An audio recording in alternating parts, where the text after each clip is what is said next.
আজকে আমরা আয়কর আইন 2023-এর 30 ধারায় যে 7টি আয়ের খাতের কথা বলা হচ্ছে, আমরা সেটি নিয়ে আজকে আলোচনা করব।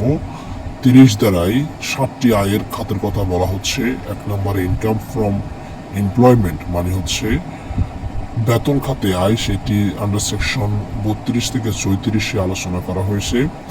আর 2 নম্বর হচ্ছে ইনকাম ফ্রম রেন্ট, বাড়ি ভাড়া থেকে আয়, সেটি আলোচনা করা হয়েছে সেকশন 35 থেকে 39-এ।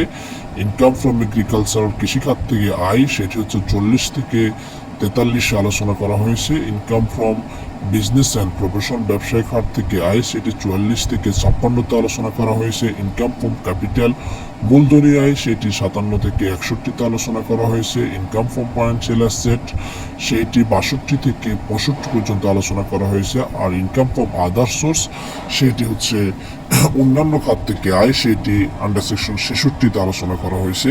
টোটাল এই 7টি খাত আন্ডার সেকশন 30 অর্থাৎ 30-এ 7টি আয়ের খাত বলা হচ্ছে একজন ইন্ডিভিজুয়াল ব্যক্তি শ্রেণীর করদাতার জন্য।